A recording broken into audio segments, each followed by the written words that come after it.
We've got on the broadcast this morning Divyanshu Poddar, founder of Rocketeers, Ratan Srivastava, author and independent consultant on aerospace, and in a short while from now we will be joined by our science editor Pallav Bagla as well. Let me take my first question to Divyanshu Poddar, the founder of Rocketeers. The focus has been on what all can fail and how to prevent it. What went wrong with Chandrayaan-2 and what lessons have been learnt? So, the design approach that ISRO has taken for this mission, as iterated by Somnath sir, who is the current chairman, is that that they have taken a failure-oriented approach rather than a success-oriented approach.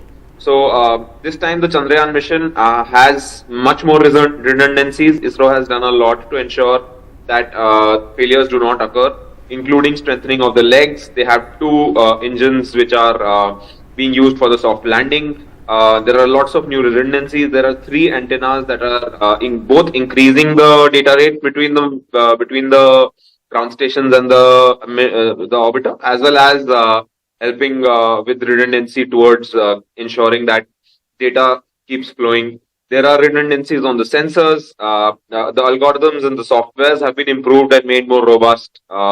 So ISRO has taken a host of different sort of approaches to ensure that failures do not happen. And this mission is utilizing almost the complete capacity of the LBM-3 platform. So the mission weighs at around 3,900 kilograms, and it's utilizing almost the complete capacity of the 4-ton capacity of the LBM-3. Right.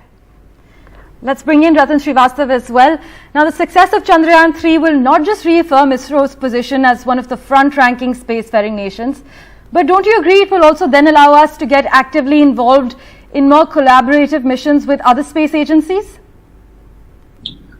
Yes, thank you for this question, and I think it's very pertinent to note the capacity enhancement that has been brought in by Divyanshu. India has always been cooperating with spacefaring nations. We have collaborated with NASA, we have collaborated with JAXA, and we have collaborated with the European Space Agency as well, as we all know. So I think the learnings that we got from the first Chandrayaan mission, that is when we discovered water on the moon, and that was also a ISRO NASA mission. And going on to the series of the learnings that we're going to have from Chandrayaan-2. In Chandrayaan-2, the orbiter was a success, as we know. Only the Pragyan and the Vikram couldn't work the way it was supposed to work. And in Chandrayaan-3, the knowledge and the learnings that we will get from the experiments that you're going to conduct on the one lunar day, 14 days on the moon, are probably going to be shared at some point of time with our collaborators, as India has also signed the Artemis Accord. As a part of, as a participant in the Artemis Accord, we get knowledge from our partners, and we also will share our knowledge at some point in time with partners. Right. Let's talk about the mission. Take us through the outlook, Mr. Poddar, as far as Chandrayaan is concerned. What do we hope to do with Chandrayaan? And also talk us through the landing. Now, the sun needs to rise to a certain height in order to generate sufficient power for its landing. When can we expect the landing process to start?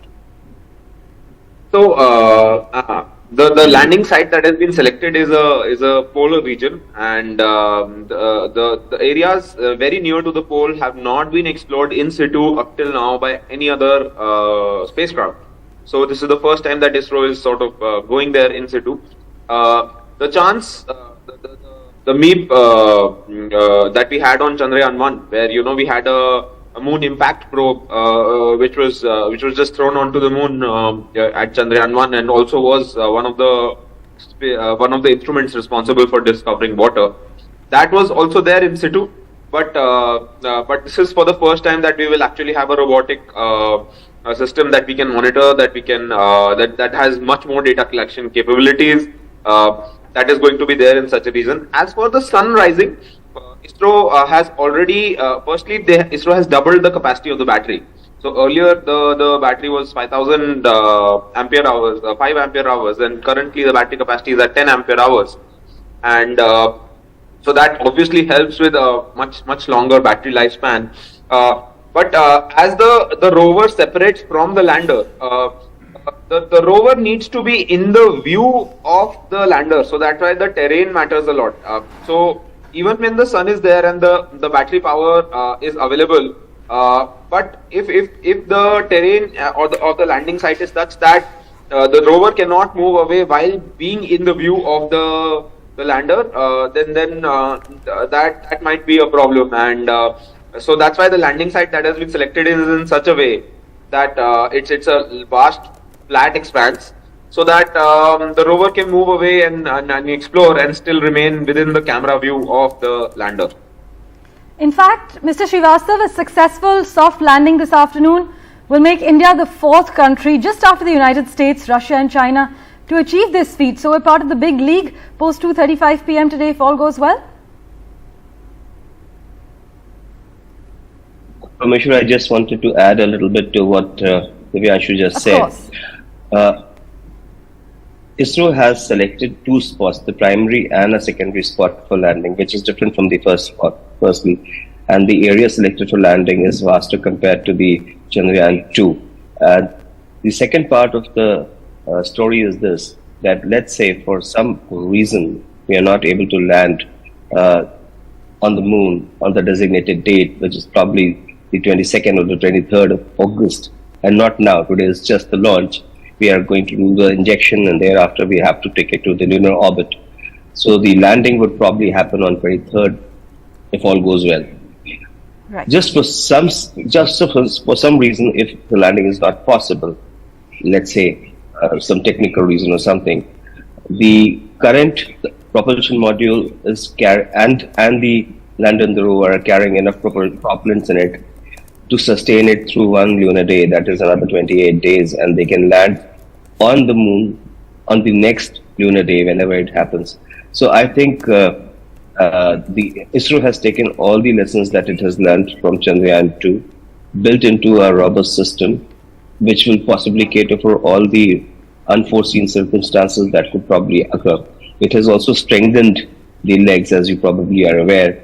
It has also increased the margin for rate of descent. The rate of descent is supposed to be 2 meters per second, but it will cater to up to 3 meters per second. So I think all probable, all probable exigencies have been taken into account, and we should be able to land on the moon on 23rd August. Right. We also have Pallav Bagla joining us. Sir, the Chandrayaan can only last for one moon day. How many Earth days does that translate to? And does weather play a role in its launch? Well, good morning to all interstellar travelers. Happy to be on air with Ratan and Mr. Poddar and our weather person. Pallav sir, we're the luckier ones. I am really grateful to you. It is indeed a big launch. ISRO has prepared well. The weather, I am told, at Sriharikota is conducive for a launch to take place at 2:35 p.m. But the weather on the moon is what will decide whether we have a successful landing on August 23rd or not. These are risky missions. ISRO has prepared well. Hard lessons have been learned from Chandrayaan-2. ISRO was flying the Vikram lander with 5 engines during Chandrayaan-2, and that caused a lot of problem for the Vikram lander. This time the 5th engine has been removed, which was introduced at the almost at the last minute, and that is why the Vikram lander went out as an under-tested machine. This time, Indian Space Research Organization has done many tests which are called off-nominal tests. And this time, success should come India's way in soft landing on the moon. And when it happens, India will still be the 4th country to have successfully soft landed on the moon. Only Russia, America and China have successfully soft landed on the moon. And it is so risky. That's why it's called minutes of terror as it comes into land. After India's Chandrayaan-2 Vikram lander failed, another soft landing by Israel and then another soft landing by Japan failed. So we are in for a difficult time, but yes, I have great confidence, like Mr. S. Somanath told us in an exclusive interview, that all the known unknowns have been taken care of, and it is thumbs up today for a liftoff of Chandrayaan-3 on India's Bahubali rocket.